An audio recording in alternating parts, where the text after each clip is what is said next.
ஐப்பசி மாத அமாவாசையை கூடிய நன்னாளில் சிறந்த இந்த கேதாரேஸ்வர விரத பூஜையை செய்ய வேண்டும் என்பது ஸ்கந்த புராண வாக்கு. இந்த கேதாரேஸ்வரர் கதையை கேட்பதாலும் பூஜை செய்வதாலும் சகல சௌபாக்கியங்களும் ஐஸ்வர்யமும் பெருகும். ஆரோக்கியம், ஆயுள், புகழ் அனைத்தும் விருத்தியாகும். இந்த விரத பூஜையை 21 நாட்கள் தொடர்ந்து செய்து வந்தால் பூர்ண பலன் கிடைக்கும் என்பது எம்பெருமான் வார்த்தையாக கௌதமர் கூறுகிறார். சௌபாகியத்தை பெறுவது மட்டுமல்ல, மிகுந்த அழகையும் விரும்பிய பயன்களையும் பெறுவது திண்ணம்.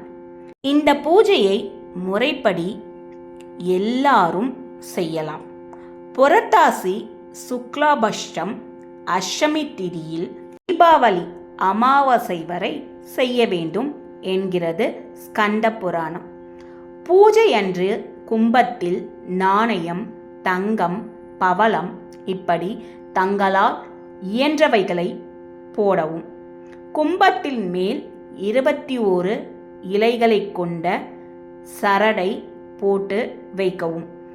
சந்தன குங்குமத்தால் அலங்கரித்த கும்பத்தை பட்டு வஸ்திரத்தால் சுற்றி வைக்கவும். பிறகு புஷ்பத்தினால் அர்ச்சனை செய்து 21 மறையோர்களையும் வழிபட வேண்டும். இப்படி சோழன் ஒருவன் பூஜை செய்து மிகுந்த பலனை பெற்றான். அதேபோல் நாமும் இந்த பூஜையை செய்து பலன் பெறலாம்.